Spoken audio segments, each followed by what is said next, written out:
Bom dia para todos, bem-vindos aí, né, para o nosso terceiro episódio do CoachCast UNB. E nesse episódio a gente tem o prazer de termos dois convidados aqui, né, o professor Vitor Lage, meu colega aqui da FEF, e o professor Josivan, mestre de Karatê. É isso? O professor apenas, né? Mestre muito pesado. Bem-vindos e muito obrigado aí por aceitar esse convite. A gente fica muito feliz de receber vocês dois aqui, né? E eu queria começar pedindo um pouquinho para vocês falarem quem são vocês, né? Para a gente conhecer aí esse perfil e depois apresentar aí a academia que vai ser o objeto da nossa conversa aqui, Budô Brasília, não é isso? Vamos lá, quem começa? Bom, eu me chamo Josivan, né?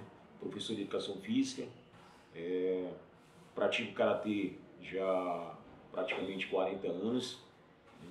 Sou terceiro dan pela JKA, quinto dan pela ITKF, Karatê, né? E sou instrutor e professor da Budô Brasília. Sou profissional de Educação Física também, né? Onde trabalhei aí por volta de 30 anos nessa área, né? Atuando tanto em academia como em escola. Por último, atuei em escola, né? Então, hoje eu estou direcionado a 100% pelo Brasília. Legal, 100% lá no Karatê, dando aula de Karatê. Sim. Legal. Vitor. Bom, eu sou o Vitor, eu trabalho hoje aqui como docente, né, na Faculdade de Educação Física.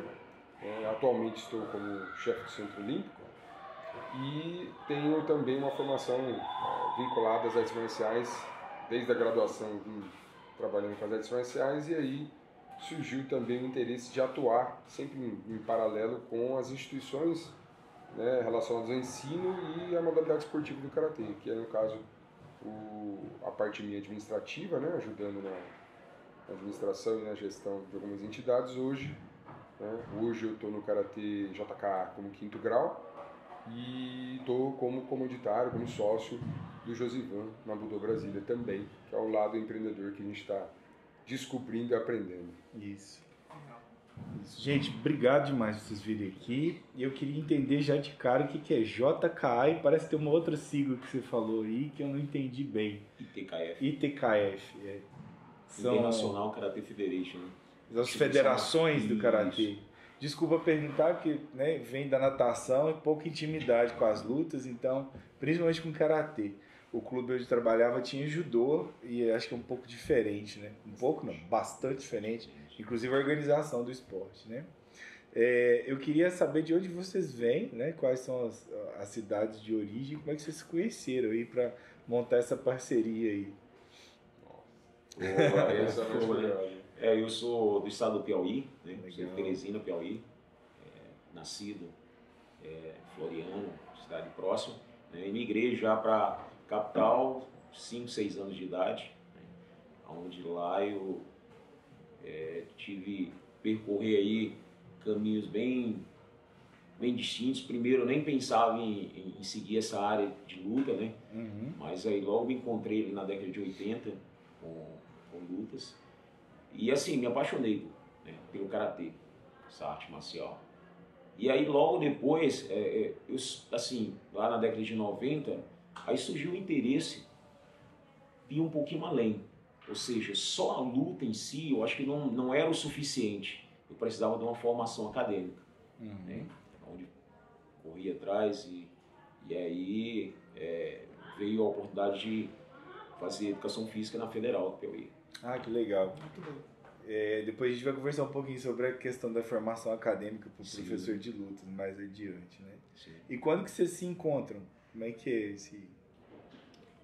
Sim, eu passei aqui no concurso e vim em 2017. Você está do interior de São Paulo, né? Interior de São Paulo, São José do Rio Preto, minha última cidade que eu morei. Morei mais ou menos umas 5, 6 por lá. Aí a última foi São José do Rio Preto e eu vim para cá em 2017 e num trânsito entre um evento e outro, o Josivan Sensei encontrou com o Nagamine Sensei.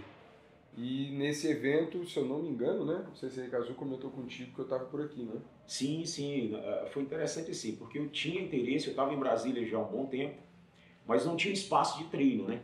Então, procurando espaço para treinar e aí num evento que sempre acontecia no mês de março, no Espírito Santo, eu tive a oportunidade de falar com o Sensei Kazuo. Eu queria um local para treinar. Tal. Ele até falou assim, de uma forma bem carinhosa, não, meu filho está lá em Brasília agora. E eu imaginei que fosse um japonês, né? Porque antes de comer japonês, e eu pensei que fosse um japonês, e aí de repente, eu vou entrar em contato com ele. E assim, eu mandei uma mensagem para o Vitor, e aí, poxa, 2 semanas, eu disse, pô, esse cara não me responde em nada e tal. Eu estava preocupado, né? E aí logo ele me respondeu e, pô, eu queria saber qual o tempo que você tem. Eu disse, não, o tempo é o seu aí, né? Como professor da casa, o tempo que a gente pudesse conversar. E deu certo a gente se encontrar e logo criou assim um vínculo de amizade, como se a gente já se conhecesse um bom tempo. Eu acho que, mesmo porque a gente tem afinidade na mesma luta, né? Eu percebo nele que ele gosta do karatê como eu. Né? Legal. Então, assim, a gente não só admira a arte marcial, não, tenta viver, que é diferente. Então, você veio treinar aqui nos primeiros projetos que você colocou, Vitor, de karatê aqui na universidade, é isso? Sim, o primeiro que eu abri foi o projeto de extensão de karatê, e aí iniciamos com um grupo muito pequeno, né? Era CC Josivan e vieram mais 2 professores, e a gente começou as aulas e os treinos juntos, aos sábados. Aí eu fui aumentando os dias aos poucos, os grupos foram aumentando, foi uma coisa bem bacana, foi muito interessante. Foi uma junção que realmente tinha ali uma relação de amizade muito forte. Eu acredito que as modalidades em si, as atividades humanas em si, elas podem produzir esse tipo de conexão, né? Legal. O Guilherme está aqui conosco, é do vôlei, né? E eu acho interessante essa questão, assim, eu fiquei na natação como atleta e depois como treinador. E eu acho muito interessante essa questão que o esporte traz para quem puder experimentar ainda na formação, dessa quebra de barreiras, né, que hoje está tão presente no dia a dia das pessoas, talvez por conta de tecnologia, talvez por conta de correria, enfim. Né? Mas eu lembro assim que na época que eu nadava era comum a gente se hospedar na casa dos outros atletas. Né? Então a gente viajava às vezes para Belo Horizonte para nadar, ficava na casa de um atleta lá. Quando ele ia na cidade do interior nadar comigo, ele ficava hospedado na minha casa. Então, essas amizades que são além barreiras, né? Tipo Piauí, né? São José do Rio Preto, aí se encontra em Brasília como se não existisse, né? Igual vocês falaram, logo começa essa amizade. Acho que no vôlei é assim também, né, Guilherme? No vôlei tem um pouco dessa questão de você encontrar pessoas de vários lugares. E aí, tratando aqui de Brasília, é um espaço que quase todo mundo se conhece. E aí a gente, quando a gente vai conhecendo, a gente vê que uma pessoa vem de um lugar, vem de outro, e aí vão seguindo caminhos diferentes, seja como atleta, técnico, envolvendo no esporte, na educação física, enfim. Peço desculpas pela minha voz, eu estou um pouquinho rouco, mas voltando um pouco no assunto de vocês se conhecerem e tal, quando você iniciou esse projeto, existiam outros tipos de projetos para o karatê? Foi algo novo? Você já tinha visto alguma coisa aqui em Brasília? Ou foi algo que, digamos, iniciou de você?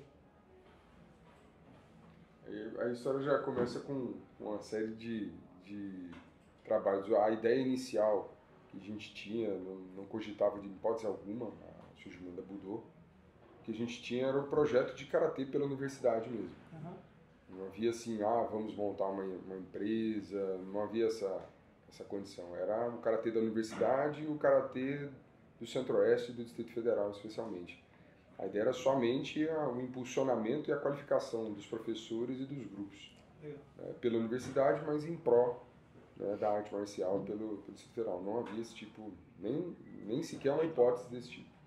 Era puro trabalho em prol do karatê. Ele tinha um trabalho paralelo e eu também, que era, na verdade, o meu acaba se alinhando por ser da universidade e ser das lutas dentro da universidade, mas as pessoas ao redor eram todas, tinham uma vida com um trabalho X e se dedicavam pro bono para a arte marcial. Então não havia nenhuma hipótese. Dentro da universidade, tinha algum projeto do tipo, algo parecido?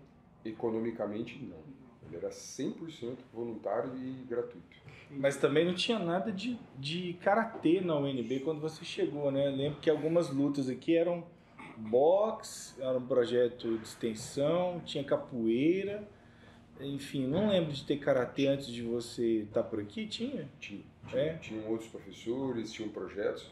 O que eles não tinham era uma regularidade e uma regularização. Entendi. Mas sim, eles tinham projetos, aconteciam.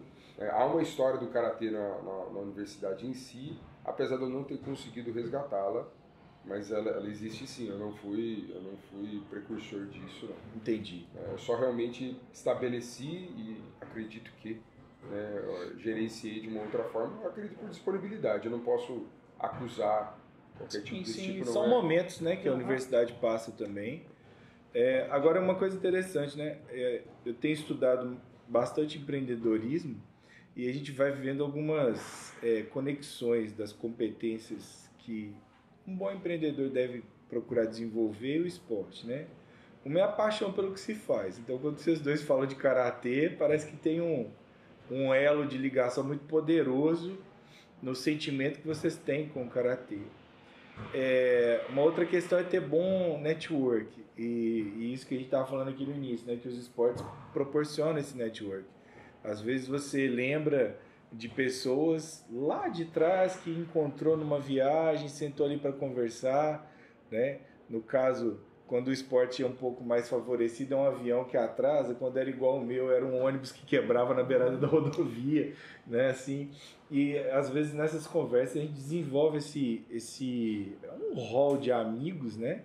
Que você pode contar, ou então às vezes, né, ter aquele insight assim, olha, precisa de alguém para editar um vídeo. O cara que nadava comigo, ele edita. Precisa de alguém para dar um curso de preparação física. Nossa, tinha um preparador físico daquela equipe ali e tal, enfim. E isso eu queria que vocês falassem um pouco disso, né?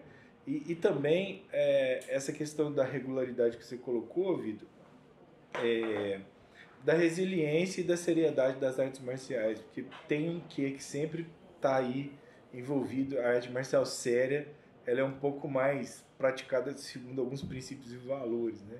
Então, se vocês puderem comentar um pouquinho sobre essas três coisas, network, do karatê, essa parte da resiliência e da disciplina, né? E também um pouquinho dessa questão de como as artes marciais acabaram, de certa maneira, influenciando para que você chegasse a Budô, né? A criar Budô. Em relação a gente está sempre se transformando, né? Todo dia a gente colocou esse como tema o Kaizen. Kaizen tá renovando, né? Inovando a cada dia, procurando ser melhor. Eu acho que isso faz parte do karatê. A gente tem um lema do Shogun que ele trabalha muito isso, nessa formação do caráter, da personalidade da pessoa, né? Ser uma pessoa íntegra. Hoje é difícil, né? Mas assim, eu acho que esse nosso feeling, esse nosso contato, eu acho que ele se prolongou um pouquinho mais pela seriedade do trabalho, né? Eu vim, na realidade, eu acho como o Vitor também, quando a gente se encontra, é a questão de, observar o outro, né? Para depois a gente conectar. Eu acho que precisa a gente observar, e isso que aconteceu. Quando eu tive o primeiro contato com ele aqui, eu já notei aquela questão, é sério o trabalho. Uhum. Então, assim, não era algo que ele buscava algo em troca, porque não precisava, né? Uhum. Mas, assim, era realmente fazer um trabalho diferenciado, né? Eu acho que isso está se consolidando a cada dia, né? As pessoas estão vendo que o trabalho está acontecendo de uma forma sólida e correta. Eu acho que é mais ou menos isso, né? Sim. Acho que quando você entrega, né? Porque só a paixão tem um monte de gente que gosta de muita coisa. Eu acho que o maior diferencial talvez é eu fazer como eu gostaria que fizessem para mim. Né? Eu acho que é uma grande... Se você sempre deixar esse ponto de partida, não para mim dentro dos meus gostos, mas dentro daquilo que eu entendo que seria uma valorização do outro. Eu acho que isso traz muita chance de boas relações. E se você puder e tiver condições delas serem sem pensar no retorno imediato e no retorno às vezes financeiro, você consegue ainda mais amigos, mais pessoas que vão gostar de você. Você vai ter mais pessoas que têm boa relação com você e que você ajudou. Esse lado do apoio é fundamental. Legal. E como é que nasce a Budô nessa história aí? Né? A Budô é uma academia um pouco diferente, né, no meu ver, assim, a gente vai fazendo aquela pesquisa e eu conheço, né, a gente vai conversando aqui no nosso dia a dia. A Budô é uma academia de lutas, mas é uma academia, não é uma academia de lutas, é uma academia exclusiva de karatê, isso, né? Esse é o grande diferencial, né? Por que né? Como que nasce essa história e por que pensar numa academia exclusiva, né? E, enfim, queria entender um pouco aí dessas particularidades da Budô Brasília. Eu penso sempre assim, né? Eu até estava comentando com um colega, a Budô ela veio com uma versão bem diferente. A princípio a gente não colocou o nome academia, né? Um local simplesmente é você chegar, treinar, ir embora e tá tudo bem. Não, é uma escola, né? Onde você aprende para a vida. Eu acho que o mais importante da Budô Brasília é a formação para a vida, né? Eu acho que formar só simplesmente para o karatê talvez seria até mais fácil. Acho que para a vida eu acho que deixa algo mais profundo, né? Chega uma criança para treinar com você, embora ela não chegue a atingir uma faixa preta, mas ele vai levar algo para a vida. Eu tive essa oportunidade assim, porque eu iniciei ministrando aula em 91. Né? Então, nesse período, teve aluno do Jardim 2 que falava para mim, nossa, isso aí, eu quero ser médico. Eu não usava a palavra sensei, mas professor. E hoje eu tenho a oportunidade de encontrar com ele aqui em Brasília como médico. Então, assim, você imagina aí esse período. Ele não chegou à faixa preta, mas ele falar para mim, poxa, mas eu levei aqueles ensinamentos para a minha vida. Questão da disciplina, né? Que a gente trabalha muito em cima disso. O comportamento, acho que saber o momento certo. Conter uma coisa que eu acho que nós temos dentro de nós mesmos, assim, agressividade. Né? Controlar essa agressividade. Lá no Dojo Kun fala sobre isso. Conter o espírito de agressão. Então, assim, não é fácil. E essa informação acho que foi pensada, né, quando a gente falou um pouco sobre montar o Budô Brasília, algo diferente, que ele pudesse levar para a vida. Né? Quanto à parte engraçada também, né? Tensão plena, né? Sim, tem muitas coisas assim engraçadas no surgimento, mas o insight inicial, na verdade, ele foi não vou dizer um acidente de percurso, mas ele não foi programado. Na verdade, a gente estava com o karatê da universidade e o karatê do Distrito Federal de forma voluntária a todo vapor. Nós já estávamos batendo 150 praticantes só na UNB, né? E aí veio a pandemia. A pandemia foi o insight, na verdade. Então, o primeiro ano de pandemia a gente sustentou da forma que todo mundo sustentou, fazendo online, fazendo o que tinha. Mas no momento da reabertura, a universidade não reabriu, né? E todos os outros setores voltaram e a gente se perguntou, e agora? Aí eu aguardei algumas posições da universidade, a universidade não abriu. Isso não é uma crítica, eu estou comentando como foi o tempo. É o contexto, né? O histórico. Foi o que ocorreu. Exato. Foi o que ocorreu, a universidade não retornou e eu entrei numa situação que eu, conversando com eles, a gente fazia treinos em parques, a gente fazia treinos em lugares abertos, fazia em térreos de pilotis, ou seja, a gente... O Mosquitinho me contou que alguém construiu um tatame dentro de casa, na sala, para transmitir aula. É verdade, né? Sim, eu tive esse lado maluco, eu peguei minha sala e transformou num dojozinho ali, coloquei as câmeras, a TV. Eu falei tatame, mas tatame é a peça, né? O nome correto é dojo, né? Não, o dojo é o espaço em si de treino, mas eu digo que eu literalmente montei né? Então, um lado, esse também é um outro lado engraçado da pandemia. Mas vários fizeram, né? Tinha gente que treinava com a gente em corredor de cama com armário. Fazia o que podia, né? Mas voltando para o Insight, a universidade não abriu. E os grupos voltando, toda a Brasília voltando, a universidade não. Eu tive um momento que a gente começou a conversar e o grupo se reunir. E aí eu estava com muita vontade de montar e eu já tinha compartilhado isso com os mestres, né? Tinha conversado com o Nagami Sensei, ele falou, poxa, é muito legal. Ele sempre incentivando, há muito mais tempo. E numa visita, né, que a gente estava a gente sempre faz uma visita constante aos mestres, então Nagamine Sensei em São José do Rio Preto e no Matida Sensei, Yoshizu Matida em Belém. E aí, numa das idas, e isso foi entre uma onda e outra, né? Eu conversei com o Sensei Matida e explanei o que eu tinha conversado com o Josuan Sensei. Poxa, vamos abrir um espaço assim, assado. O que você acha? E a gente ponderando a questão dos custos, viabilidade e espaços que deixavam. Porque mesmo querendo, a gente não conseguia achar espaço. Estavam fechados ou com restrições, né? E aí o Matida Sensei falou uma frase que marcou demais assim, o momento, que eu já tinha ouvido, mas em outras palavras, assim, que ele trouxe com ele. Ele veio do Japão. Ele falou assim: Vitor, sempre tive comigo a expressão Naseba Naru. Naseba Naru é assim, onde há um caminho, né? Onde há uma vontade, onde há uma vontade, há um caminho.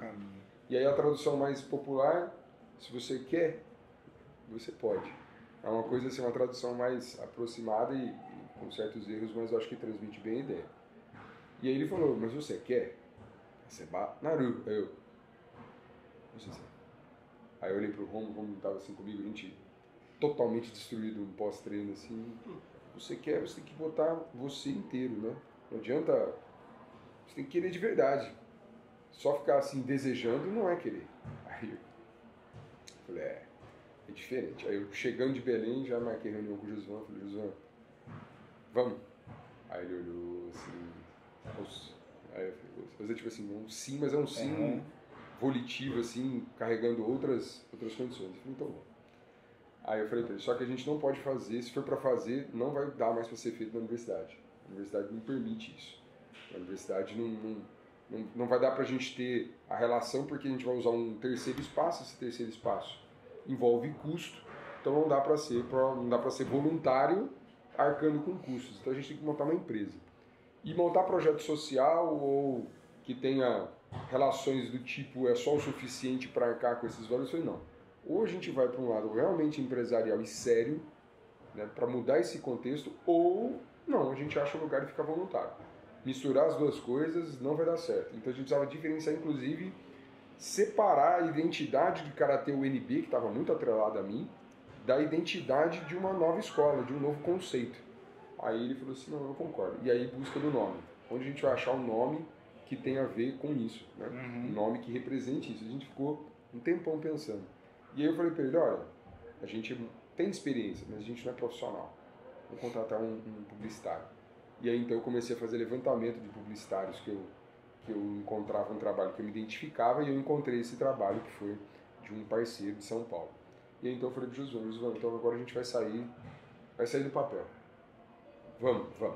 E aí a gente fez os cálculos, a gente foi conversando, e aí eu encontrei um outro parceiro durante um treino que me perguntou, e aí, como estão os treinos e tal? Eu falei, eles não estão.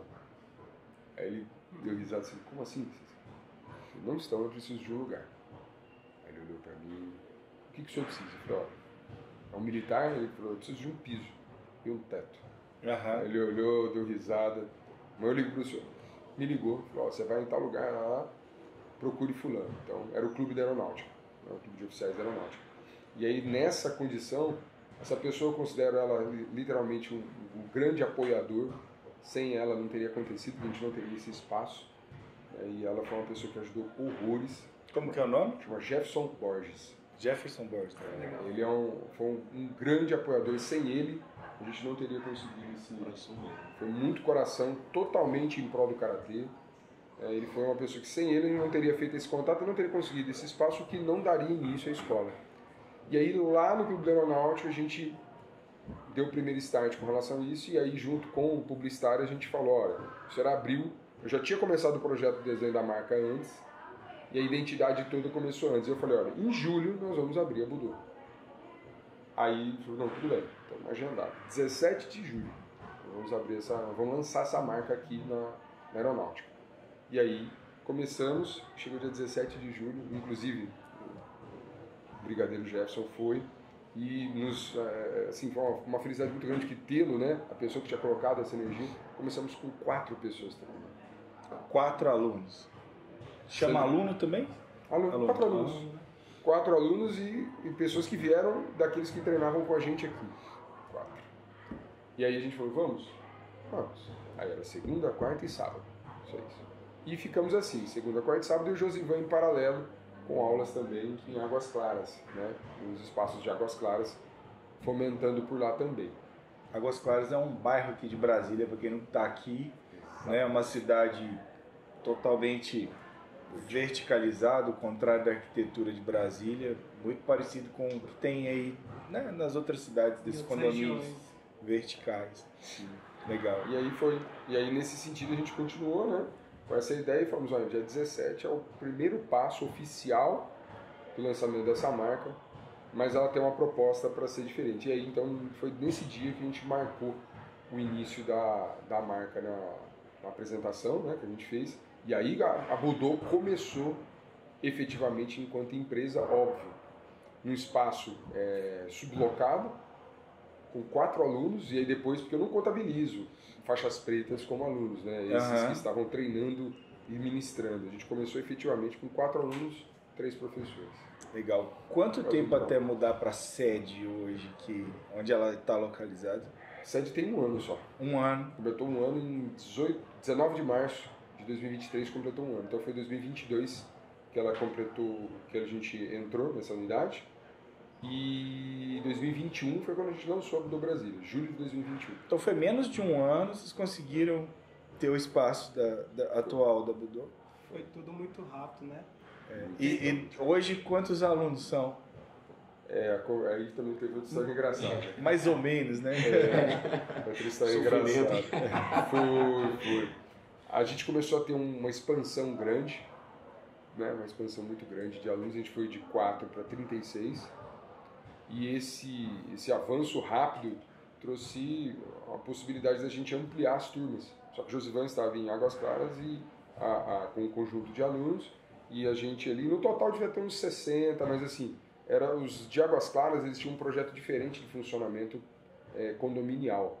Então, eles não tinham a mesma estruturação da escola que ficava na aeronáutica, né? Eles treinavam nos espaços comuns dos condomínios lá, que são aqueles conjuntos de torres, né? Exatamente. Então o fluxo era diferente. E aí na aeronáutica nós tínhamos 36.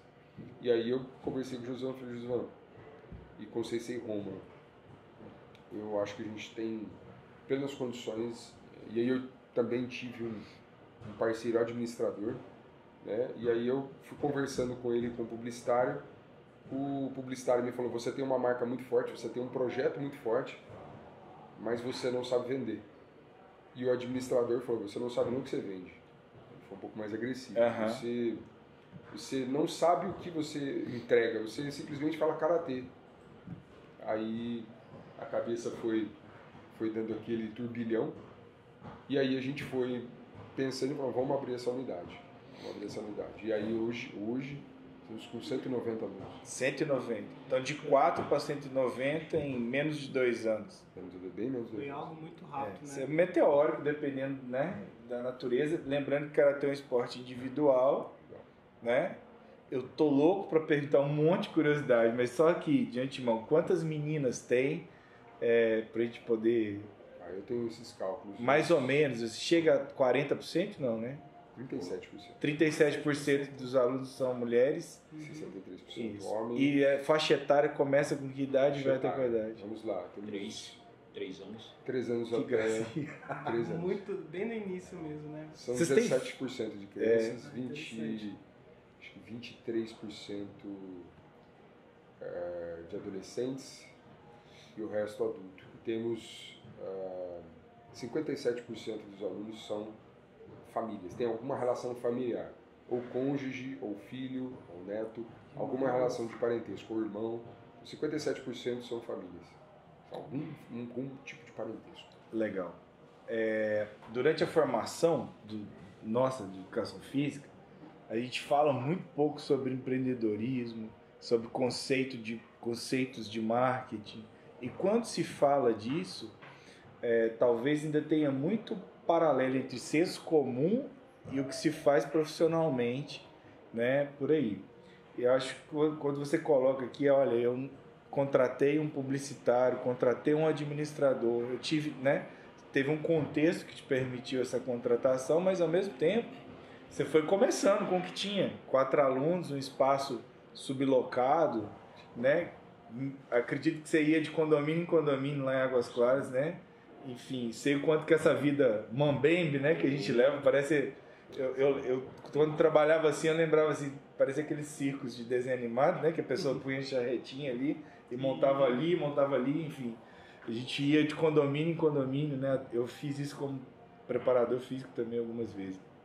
E aí, a gente entrevistou aqui no primeiro episódio o Guilherme Lopes, Guigo Lopes, e ele falou a mesma coisa, falou, eu não tenho que saber de contabilidade, eu tenho que entender, tenho que conhecer até um certo limite, mas eu tenho que ter um bom contador do meu lado.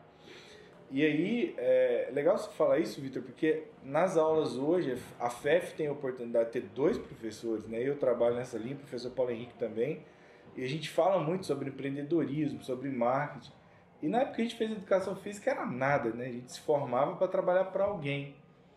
E eu queria que vocês falassem um pouco dessa experiência, de como é que é trabalhar para si mesmo, né? Porque é uma entrega, assim, a entrega acredito que seja a mesma. Um projeto social, trabalhando para alguém, pela paixão que vocês têm pelo karatê. Mas e o retorno? Qual é o retorno de trabalhar para si mesmo na Budô? Na realidade, assim, primeiro é uma realização, né?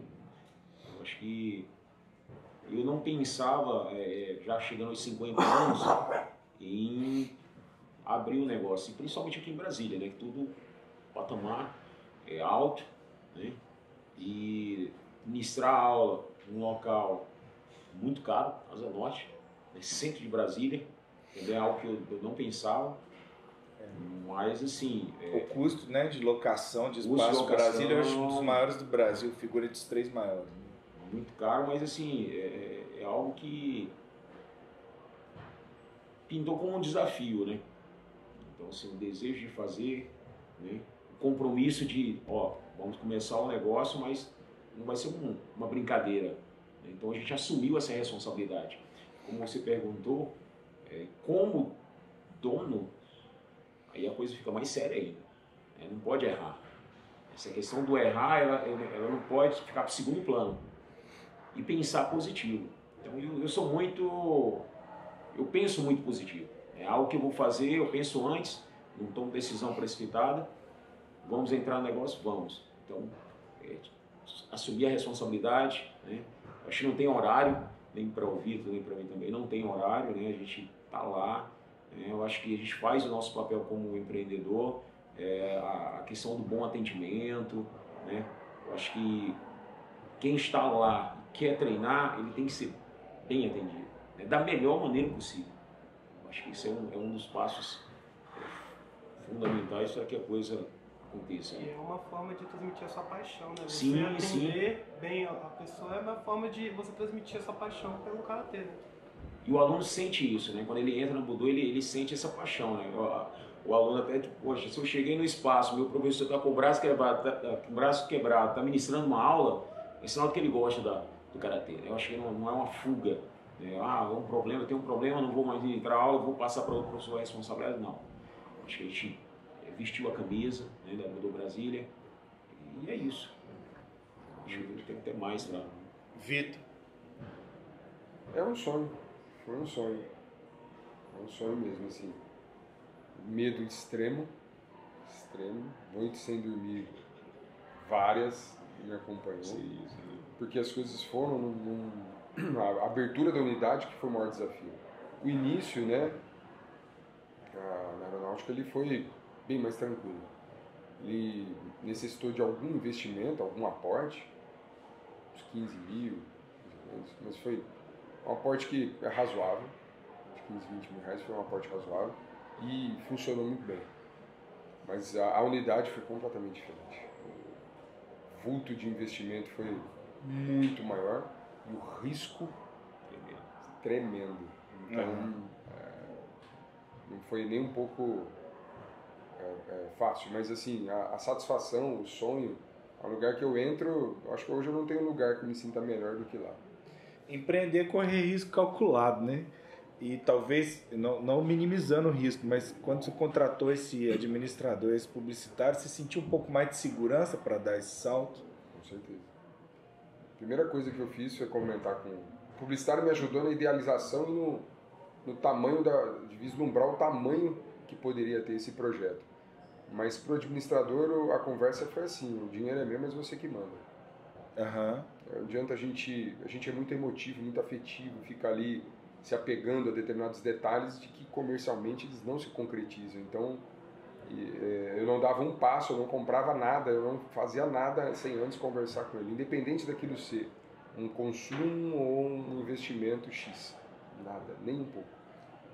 Isso foi determinante. Eu teria, certamente, e isso quase aconteceu, eu teria falido, nós teríamos falido, por um passo que a gente quase deu errado. Então, no meio desse caminho, era para ter dado tudo errado. Completamente errado. A gente espera atingir aqui alunos de nutrição, farmácia, fisioterapia, e são profissões que a pessoa se entrega tanto para ela, né, que elas têm um quê até com arte, né? A gente pode chamar assim, é uma arte. E toda vez que o artista precisa comercializar a própria arte, ele tem problema com isso. E é um problema para nós, professores de educação física, é um problema para os fisioterapeutas, é um problema para os nutricionistas. Porque a gente, igual falaram com você, você não sabe vender. E eu fui fazer mestrado em administração, porque eu também não sabia vender. E eu preciso aprender marketing, eu preciso aprender como é que... Eu não tinha noção de comportamento de consumo, nada disso. Então, quando vocês colocam esses passos aqui, eu me identifico muito com isso e vejo a carreira de muitos amigos, muitas pessoas próximas a mim, que tem esse mesmo dilema, sabe? E sabe atender, sabe prescrever uma boa dieta, sabe recuperar, reabilitar alguém, mas na hora de colocar o comercial, às vezes, ele se atrapalha, né? E essa estratégia que vocês estão colocando aqui de poder contratar alguém é muito interessante, mas tem que saber conversar com essa pessoa também, né? Como é que foi essa procura? Você procurou estudar, ler? Foi atrás? Como é que foi essa experiência? Sim. Só um comentário assim também, essa coisa de você contratar alguém, você fica precarizando. Então você acaba contratando mais barato, é o que eu consigo pagar agora. Esses erros eu acho graves. Então às vezes a pessoa vai pensar na sua marca, ela pensa que a marca é um logo. Vou pensar num logo, num desenho. Não é isso.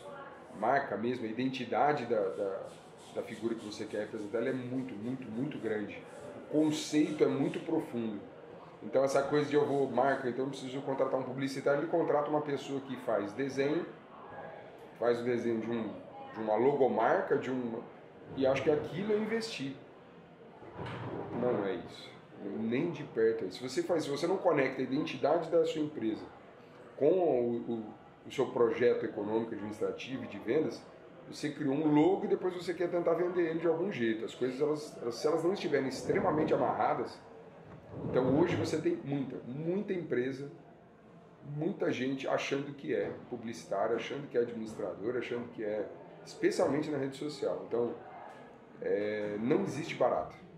É isso que eu quero deixar assim claro. Eu já conversei com as pessoas que vieram conversar comigo, poxa, que legal, a escola, ciência assado, e aí, como é que você fez? Eu falo, você está disposto a quanto? Isso. Está disposto a quanto? Em tudo. E aí as pessoas tendem a precarizar, a pegar pessoas que não são profissionais, são curiosos. Não tem espaço. Se você quer excelência, você vai ter que gastar muito dinheiro e tempo.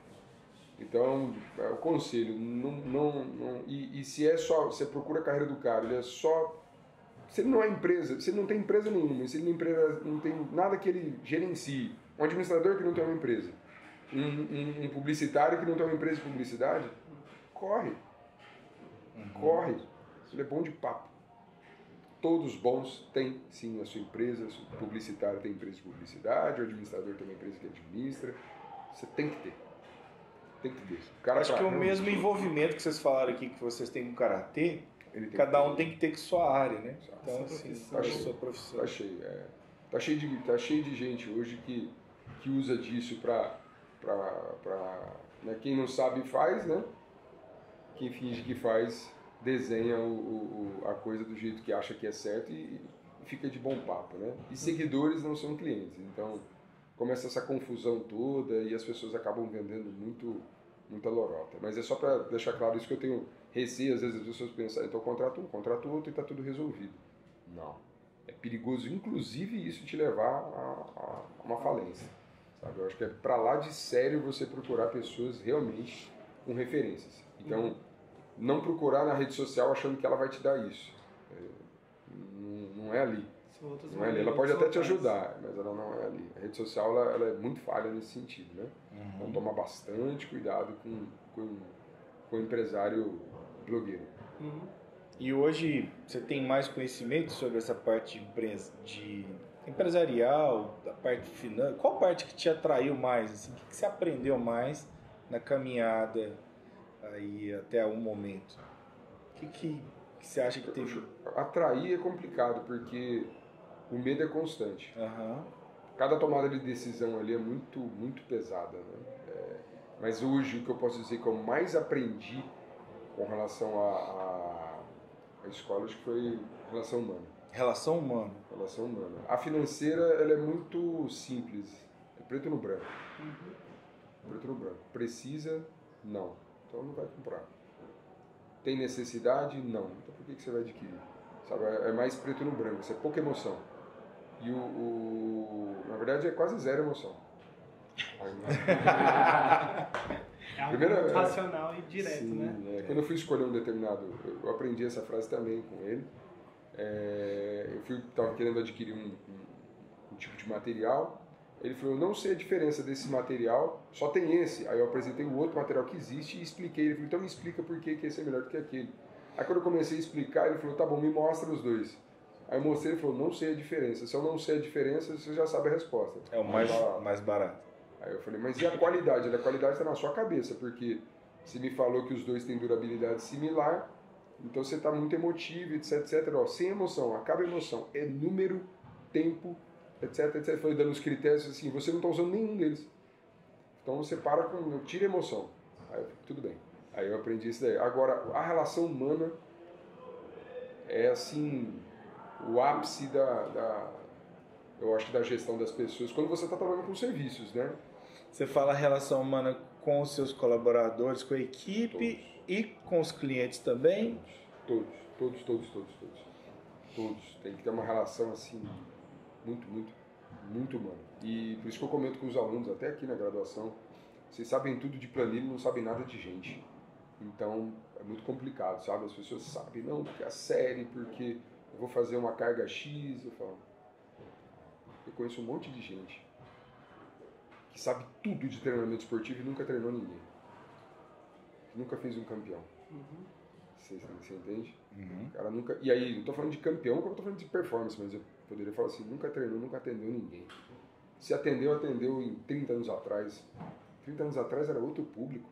O público de hoje é completamente diferente. Outro mundo. Então, basta pegar um detalhe da vida, né? O tempo que se levava para se preparar uma refeição há 30 anos atrás e o tempo que se leva hoje. Eu fico pensando na qualidade dos nutrientes que a gente ingere hoje e a quantidade que se ingeria há 30 anos. A qualidade, pelo próprio tempo que se desprendia para se fazer o próprio alimento. O sono, a quantidade de luminosidade das cidades, né? Então, para se descansar, se recuperar. Ontem mesmo eu estava preparando para vir para cá, mandei mensagem para os meninos 00:20, né? Hoje, né? Aí fui deitar, na hora que eu deito, o som de um show, que eu não identifiquei aonde, foi até 1h30. Quer dizer, lógico que a qualidade do sono é pior. Né? Eu acho legal você falar das relações, Vitor, porque é o seguinte, como vocês conseguem atrair famílias para serem atendidos por vocês trazem essas relações lá para dentro, né?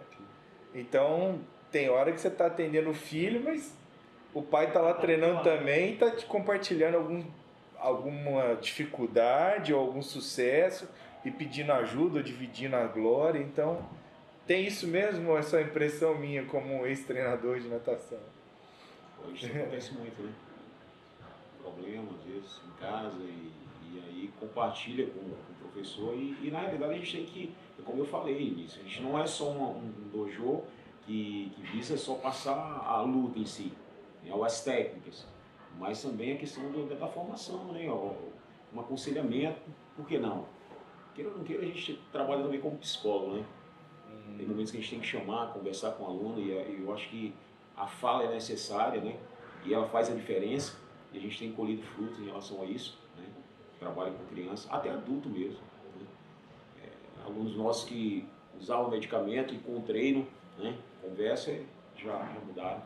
Sensei, essa é uma das coisas que a educação física menos divulga e eu acho que é o que mais tem de ganho direto para quem vai para a prática de atividade física. Eu entrevistei, na época do meu doutorado, 10 grupos de corrida com no mínimo 6 corredores cada um, 60 pessoas. Em nenhum desses grupos eu deixei de ouvir isso. Eu comecei a correr e deixei os medicamentos. Eu comecei a correr e perdi e consegui vencer a depressão. Eu comecei a correr e superei toda uma questão psicológica ou emocional que estava por trás ali, que acometia aquela pessoa muito. Então é legal você relatar isso, porque Karatê ajudando as pessoas a se livrarem desses problemas e desses tratamentos que muitas vezes são caros, dispendiosos, têm efeitos colaterais. É uma coisa que o marketing da educação física ou das empresas que trabalham com educação física não atenou ainda, que é uma boa fonte para tratamento. E os médicos recomendam. Só que as pessoas muitas vezes preferem, né, o remédio do que a relação constante com a atividade física. E que legal que o Karatê tem esse relato aí para trazer para a gente. Eu acho bacana também destacar que tomar cuidado para não divulgar o exercício físico como a pílula mágica. Sim. Sabe? Então, também você vejo publicidade, por exemplo, de escolas de karatê, que o karatê faz bem para tudo, salva tudo. Se ele está com ansiedade, karatê. Se ele está com depressão, karatê. Se ele tem problema de tal, karatê. Então, para tudo se resolve com arte marcial, tudo se resolve com exercício. Eu acho que ele vai ter que estudar um pouquinho mais do que consegue criar gatilhos para que a pessoa se torne o seu cliente. Só dizer ou só publicizar isso, e o Sr. Américo sabe muito mais do que eu disso, não é necessariamente assim. Né? E a publicidade hoje, como ela está muito acessível para todos na rede social, ela pode se tornar um problemão. Se a pessoa não souber gerenciar isso, ele vai perder muito mais tempo fazendo post de assuntos que não vão trazer conversão nenhuma. Aliás, eu acho que eles nem calculam conversão por postagem e nem engajamento para conversão. Se você não sabe quanto você fez, o quanto você perdeu de tempo publicando e quanto aquela publicação converteu um cliente, você está perdendo um tempo danado na rede social à toa. Isso. Então a rede social ela é um mecanismo. Você faz a publicidade, avalia a conversão naquele mês. E aí você tem que saber exatamente como aquela pessoa chegou até você, para você poder ter uma noção do próximo investimento que você vai fazer. E o investimento é eterno. Não existe, agora não faço mais investimento. Uma pessoa que faz uma coisa dessa, eterno. Não tem chance. Vai trocar mídia, mas vai existir um canal de publicidade. Agora, não saber o que está fazendo e nem quanto aquilo converte em cliente ou de onde ele está vindo, é um erro gravíssimo. Você perde muito tempo. Muito tempo. E acho interessante também colocar a publicidade alinhada com a aula que vocês estão dando aqui hoje, que eu acho que toda a fala de vocês encaixa muito perfeito com um conteúdo que a gente aborda na disciplina de marketing aqui, que é a proposta de valor. Não é a proposta de preço, é a proposta de valor. Que valor eu percebo ao dedicar meu tempo, né, o meu levar ou o meu ir e vir a Budô, e o valor financeiro também, que eu aplico ali para que aquilo ali exista, certo?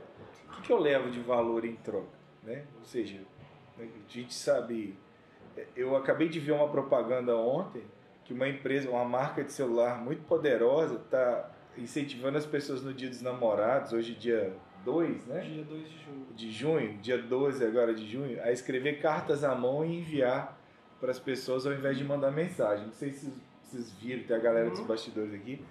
Então, quer dizer, é um valor que com o tempo se perdeu, que é escrever à mão, né? E o mote da campanha deles é cartas de amor são bregas, mais ou menos assim, né? Mas por que não? Mas o que você espera de uma carta do que isso é de verdade a demonstração de amor. A breguice, a própria breguice é algo que faz parte da carta, né? Isso. E durante a entrevista toda aqui, fica muito nítida a proposta de valor de vocês, né? Não é só a técnica do karatê, são as filosofias, né, das artes marciais, principalmente as advindas ali do Oriente, né? É a forma que se encara, é a proposta, é a paixão, é a entrega, que o lucro não está acima ali da coisa, né? Que é, de fato, levar um bom karatê. É algo que vocês imprimiram desde o início da entrevista, né? Você, além do esporte, além da faixa, transmitir outras coisas, transmitir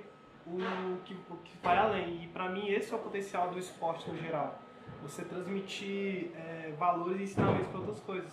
Mesmo que o cara não venha se tornar um atleta profissional ou algo do tipo, não venha transmitir isso, seja como atleta, professor, técnico e tal, mas você vai transmitir valores que vai trazer isso para outras coisas, outras profissões que a pessoa vai fazer. Então é algo que vocês transmitiram desde o início. Além da faixa, né? Além de chegar na faixa preta, transmitir o amor ao esporte e seus valores.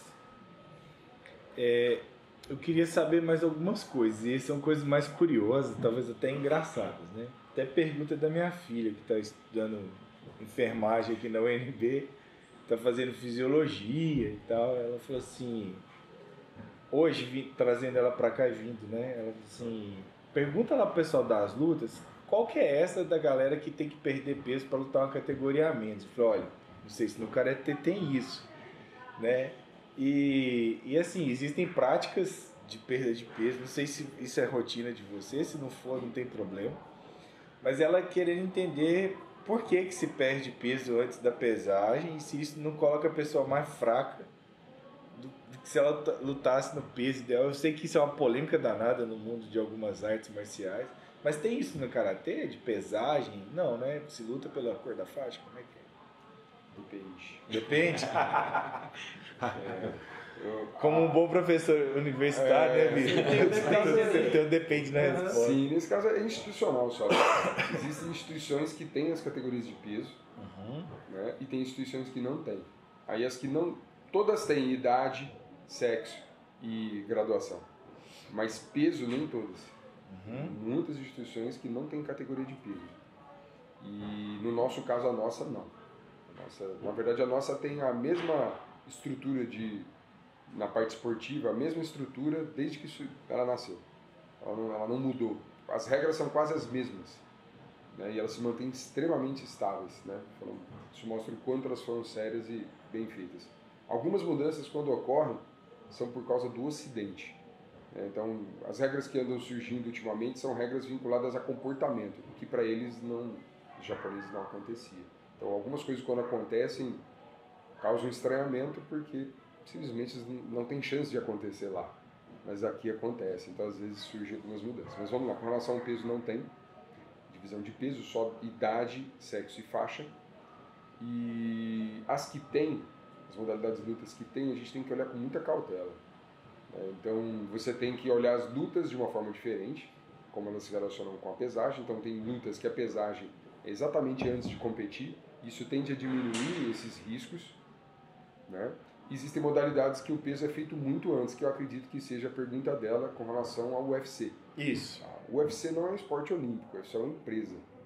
Então ela como empresa, ela vive do seu lucro e das suas apostas. A pesagem, ela faz parte das apostas. Ela é um game, ela é exatamente o momento em que você dá o pico das apostas para você poder desenvolver o combate. Então ela é mais um show. Aí, além do show, você tem também, faz parte da preparação do próprio atleta prever a queda de peso que ele vai ter. E de um dia para o outro, o reganho tem se mostrado um pouco mais, as estratégias de reganho têm sido um pouco mais estudadas, além obviamente, de redução de peso, mas de reganho de peso, têm sido estudadas como um dos diferenciais para o desfecho do combate, muito mais do que necessariamente o quanto se perdeu, mas a estratégia e de como se teve o reganho. E sobre a parte de preparação física, alguns trabalhos têm mostrado que tem impactos, mas menos em algumas variáveis, né, como salto vertical, força, mas outros têm indicado grande estresse psicológico, então relação com ansiedade, capacidade de atenção, mas ainda assim, quando o atleta retoma, então no dia da pesagem ele pesava X, ele volta com X mais 10, dependendo da categoria, eu já vi atletas perderem até 12, 15 quilos, isso proporcionalmente é muito mais do que 6%, que era ser indicado, eles passam 10%, que é arriscadíssimo. 10% do peso corporal ele perde para pesar? Na véspera. Um dia antes. É diferente de outras modalidades como o judô, que é realmente antes de competir, né? No UFC, por exemplo. Mas é muito diferente você trombar com 10 quilos a mais. Então, o impacto disso Imagina. É muito. A gente, quando perde peso, sabe a diferença que vai dar. E peso para essa modalidade é determinante. Entendi. Determinante, não dá para você botar um cara de 90 com um cara de 75. Não tem como você botar um cara desse. 95 quilos. É muita diferença. Dá diferença sim, complica bastante a categoria. E se forem categorias ainda mais distantes, muda assim. Mas voltando, então, é complicado. No nosso caso, não. Então fica bem mais confortável. Mais confortável. Uma outra curiosidade que eu tenho. Durante o tempo que tive como coordenador de curso de licenciatura em Educação Física à Distância, aqui pela UNB, muito se coloca a luta na escola como um resolvedor de violência da escola. Então, vários temas de TCC que chegavam para mim, como coordenador de curso, eu lia todos os temas, né? Não todos os TCCs, mas os temas, e era assim, a influência da inserção da luta no currículo e a diminuição da violência escolar e tal. Como é karatê escola, sabe? A gente está aqui num grupo de 100% de licenciatura, 100%, né? O pessoal que está na produção aqui. Como é que vocês veem isso? Como é que funciona? É muito mais do que um resolvedor de problema de violência, não é não? Como é que... Tem uma experiência muito grande de escola. Bom, por um lado, a gente fala assim, como resolvedor de problema, é bem difícil a gente falar nesse sentido, né? Eu acho que vai ajudar bastante, né? Mas ele não é o ponto principal. E aí, assim, hoje, por exemplo, a nossa modalidade de karatê, ele não é tão praticado dentro das escolas como o judô, né? Então, o judô é mais praticado dentro das escolas do que o karatê. Eu vejo essa dificuldade, mesmo porque a questão da formação, né? Então, às vezes, a escola introduz a luta através de um profissional de karatê, profissional de educação física. E a maioria dos profissionais de educação física, ele tem uma formação no momento acadêmico, mas aí não procura desenvolver pelo menos um pouco dessa modalidade, dificultando assim a introdução da luta nas escolas, né? Mas assim, eu trabalhei por aí de 30 anos em escola. Né? Trabalhando com luta, educação física e luta, e eu vejo assim, contribui. Na realidade, a gente pode dizer que ela tem uma parcela de contribuição, mas não plena, né? Porque a gente tem que ver também que tem outros fatores aí, familiar, né? Então, embora você trabalhando o karatê, mas aquela formação que ele traz de casa, às vezes dificilmente ela é mudada através da luta.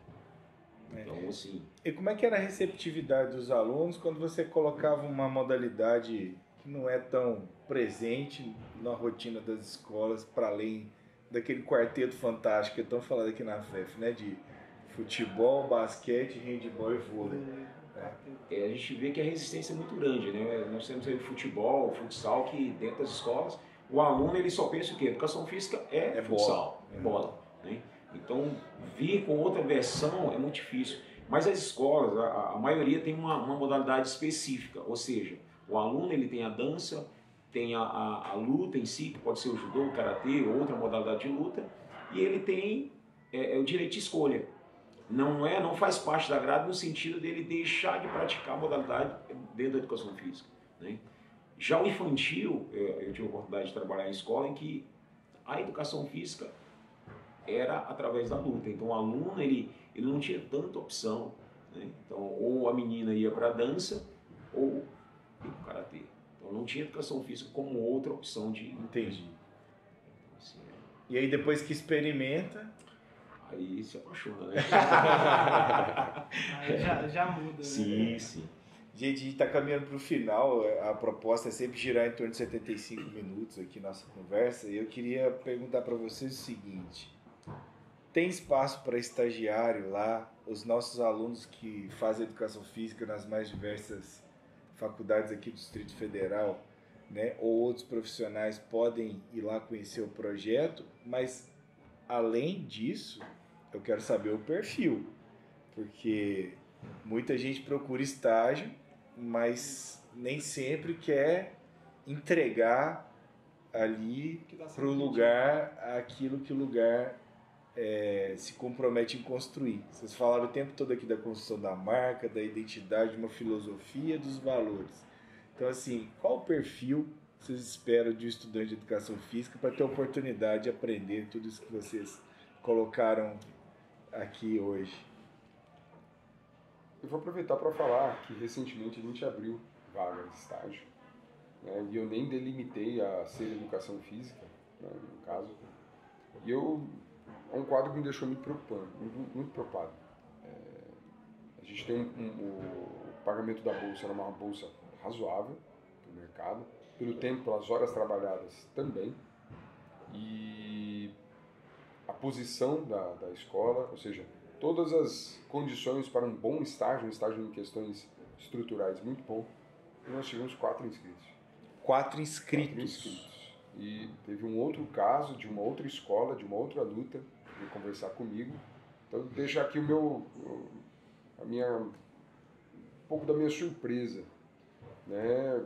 Uma outra empresa de um sucesso extremo nas artes marciais aqui de Brasília, uma empresa mesmo, e os seus empresários, pessoas assim fantásticas, e ele teve o mesmo problema do que eu. Ele abriu, fez o convite, não apareceu. E uma empresa que hoje ela é uma das maiores que tem, não teve interessados. Então, muito mais do que perfil é saber o que o aluno está querendo. Eu realmente hoje estou tentando entender o que se passa na cabeça do aluno de graduação e do que eu acho que ele não tem planejamento algum de carreira. Ele entra aqui, às vezes, eu não estou dizendo todos, óbvio que eu estou falando de uma forma generalizada, mas eu fico preocupado com a formação dos alunos na capacidade deles de gerenciar a sua própria carreira. Então, isso foi recente, tá? Há menos de uma semana e meia, 2, e agora eu estou tentando compreender isso em diversos contextos, sabe? Mas me preocupa muito, muito, não só por essa, mas por outras. Então eu também estava conversando com outras 2 empresas ali na quadra, empresas grandes, empresas com potencial, essas com uma linha de trabalho um pouco mais árdua, e perguntei também sobre as qualificações, porque o perfil também se exclui pela qualificação. No nosso caso, a pessoa só precisava ter um conhecimento básico de informática, disponibilidade e gostar. Só. Quer dizer, a parte técnica vocês iam preparar a pessoa. Não tinha que ter 0. Tem afinidade. 0 prática das luzes. Não precisava nem saber. Ela precisava ter gosto, porque ela vai estar no ambiente que é o dia inteiro arte marcial. Só. Então, assim, e 4 pessoas. Eu fiquei, assim, assustado. Fiquei assustado também com a forma como os alunos se apresentam, como eles redigem uma apresentação sobre a sua experiência. Então, deixo também isso para que os alunos comecem a se preocupar mais em saber escrever e se apresentar devidamente. Eu fiquei assustado, assim, fiquei pensando comigo mesmo, temos que ensinar o aluno também isso. Mas, ao mesmo tempo, para nós, como professores, repensarmos do currículo, né, para que ele saia um pouco dessa situação e prepare o mercado de trabalho. Eu percebo realmente uma dificuldade extrema, paralela com aquela que a gente enfrenta quando eles vão fazer convites para bancas de TCC, mestrado, ou um convite formal. Eu acho que o aluno não sabe mais, não o aluno, alguns alunos não têm sabido como fazer um diálogo, uma proposta e uma apresentação formal. Entendi. Não posso falar comercial, porque na universidade ela não é comercial, ela é formal. Não sabe. E aí eu fico preocupado porque isso, se está aqui dentro, também vai acontecer lá fora, como aconteceu nesse caso da... Ou talvez seja até o contrário, se está lá fora e está replicando aqui para dentro, porque eu vejo empresários dos mais variados setores reclamarem das mesmas coisas, que às vezes atendentes de loja não conseguem fazer contas básicas. Né? No meu caso, ainda um pouco antes disso, a apresentação dele formal, sabe? Conversar, manter um diálogo. Né? O número de vocabulários que são totalmente de um nível de verbalização com gírias, com contextos assim coloquiais, são estruturas que você não... mas o formal demais é chato, banalizou-se a formalização das coisas. Houve uma banalização muito grande da comunicação verbal, escrita. Banalização, a pessoa realmente, ou ela vai para o tecnicismo total e quer ficar falando todo em termos técnicos, então sempre vai para os extremos. Né? E eu fico preocupado com isso. E a sua apresentação propriamente dita, além da própria rede social. Então, me assusta muito esse tipo de maturidade e de formação, mas eu deixo aqui também esse tipo de pensamento e de reflexão. Então, pensem. Você já planejou, você aluno, você já planejou você daqui 6 meses? Vou até falar olhando para lá. Você aluno, você já programou onde você vai estar daqui 6 meses? Você já parou para pensar o que você tem? E tem N formas de gerenciar isso, a sua vida pessoal, profissional.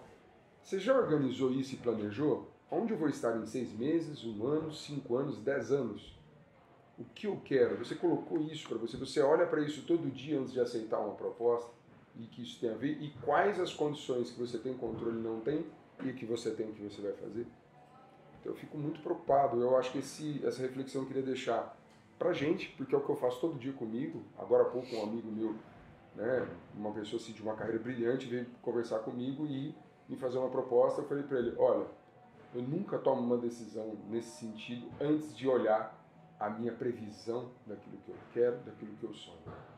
Você me entende, Américo? Eu acho que fora disso, fica difícil você atingir um sonho. Sim, com certeza. Eu comentei com o Josivan, comentei com amigos meus que eu me sinto uma pessoa extremamente abençoada porque eu planejei 3 sonhos na minha vida, quando eu era menino. Teve um que eu encontrei recentemente, um amigo de infância, ele falou, você tinha falado para mim, isso sem brincadeira, com 8 anos de idade, eu havia dito para ele, meu sonho é ser faixa preta. E aí, quando a gente estava finalizando o ensino médio, eu falei assim, era para eu ser militar, né? E aí, no meio do caminho, como eu usava óculos, eu não consegui, eu cheguei a ficar pensando, será que o que isso tem a ver comigo hoje e com o meu sonho? E aí eu ingressei na educação física e isso foi uma curiosidade muito grande, tá, gente? Na primeira semana que eu fiquei na universidade, na primeira semana eu já sabia que eu queria ser professor universitário. Sabe? Foi uma coisa assim impressionante. Eu falei pro meu irmão, um dia eu vou ser um grande professor numa grande universidade. Sabe? Um dia eu vou ser professor universitário não um grande professor, mas um dia eu vou ser um professor numa universidade grande, universidade de respeito, sabe? E aí eu completei isso com 33 anos. Então eu falei assim para eles, olha, realmente eu já não posso pedir mais nada para Deus. Mas assim, e tem também a sua parte, né? Sim, sim. Vocês em conjunto conseguiram vocês criaram uma empresa durante a pandemia e aumentaram ela 300% num período pós-pandêmico, onde grande parte das empresas fizeram foi quebrar. Então, acho que essa consciência do que se quer e a entrega para buscar o que se quer, sim, né? Talvez está aí. Todos os sonhos a gente vai ter que ter pessoas do nosso lado. Essas pessoas é que dão a diferença. Por isso que eu falei, saber das pessoas. Sem essas pessoas, sem os meus amigos, sem os meus mestres, sem hoje os meus, literalmente, os meus sócios, mas antes de meu sócio, ele é meu amigo. É isso que eu não posso esquecer. É isso que eu acho que dá certo nessa parceria minha, dele, e tem o Sensei Romulo. A gente é amigo. Pois é. Amigo de verdade. E isso é algo que dá sustentabilidade para a tomada de decisão. Então, antes Budô esse caminho das artes marciais, todos esses conceitos que a gente tenta traduzir, antes é isso. Aí depois vem a empresa. Legal. O que eu mais ouço é o contrário. Pra gente não. Ela não é uma empresa com algumas características que as outras têm, e elas têm que ter mesmo, acho que são outros perfis, mas lá a gente não pensou em fazer igual. A gente pensou assim, antes, a base da pirâmide, ela começa com nós extremamente unidos. como irmãos mesmo. Depois vem a empresa Budô, depois vem todo o resto. Nunca, essa aqui não pode quebrar nunca. Esse é o core mais importante, é o centro mais importante da empresa. A nossa amizade e a nossa capacidade de estar sempre muito junto. Sabe? Eu acho que não teria existido, porque na verdade eu sou apenas a pessoa que deu um apoio técnico, tá? Bem técnico e bem restrito. A empresa mesmo é o Josivan. Você entende? Não teria Budô Brasília se não houvesse Josivan. Poderia existir a marca porque foi feita com publicidade, mas não existia a identidade dela, a concretização dela, só existem por causa dele. Você entende? Então também eu acho que o mérito das coisas vem dessa, no caso, que é do podcast de hoje e tudo mais, a Budô Brasília é ele. A empresa Budô Brasília é ele. Legal. O que eu fiz foi dar um apoio técnico-administrativo muito limitado, vamos dizer assim, 1%, 99%. É o que é verdade. E hoje, poxa, a gente tem uma energia tão boa juntos que aí a gente atraiu, e aí o Sensei Romulo, sempre quando eu falo assim, né, sempre nós três juntos, hoje a gente teve a atração de mais pessoas, como está hoje o Sensei Ricardo, né, hoje a gente tem 2 estagiários em formação que são faixa marrons, a Larissa e a Sibeli. Então, assim, estão sendo formadas pessoas, tem mais um garoto que entrou agora como estagiário, mas assim, a matriz mesmo, o núcleo mesmo, o Leonardo, que é um dos nossos alunos aqui hoje no mestrado, entrou nessa empreitada, o Leozinho, né, ele começou com a gente, trabalhava com karatê infantil, foi crescendo aí, por uma felicidade, ingressou no mestrado, hoje trabalhando com karatê no mestrado, bolsista, no laboratório desenvolvendo, ou seja, a menino conseguiu nesse mesmo caminho, parecido até com o meu, né, fui fazendo mestrado, etc. Hoje ele está trilhando ali, então essa relação foi muito importante, mas ter essa conexão com as pessoas e a valorização delas não tem como dar certo. Eu entendo, né? Eu entendo. Quando a empresa coletiva, você sozinho gerenciando sua carreira com outro perfil, pode ser diferente. Mas nesse sentido, não vejo chance sem o outro. A gente espera ser o veículo, então, para que cheguem pessoas, informação para trabalhar com vocês. Amém. A gente queria agradecer muito, né, vocês dois. O pessoal que quiser conhecer a Budô Brasília tem ali o Instagram, vai ficar na descrição aqui, né, do vídeo, nas redes sociais do podcast UNB. A gente queria agradecer ao DUCA, que é o grupo de pesquisa sobre formação e carreira do atleta, né, na figura do professor Felipe, que é o coordenador do DUCA, que cede o espaço para a gente gravar aqui às sextas de manhã. E eu queria chamar o pessoal da equipe que está aí nos bastidores para se apresentar, que gravaram essa edição. Está aqui o Guilherme. Vem para cá, pessoal. Deixa a câmera... Olha para a GoPro ali em cima, né? Olha para a câmera ali em cima. Se apresenta aí. E aí, pessoal, então eu sou o Ryan, faço parte dos bastidores, fico como editor e cameraman. Oi, galera, meu nome é Thalita, eu fico na parte da câmera também. Oi, eu sou a Lia e eu sou a designer do podcast. Oi, pessoal, eu sou o Caio e eu estou cuidando do áudio por enquanto. E é isso. Valeu, pessoal. Obrigado e até o próximo episódio. Tchau, Tchau, galera. Um abraço.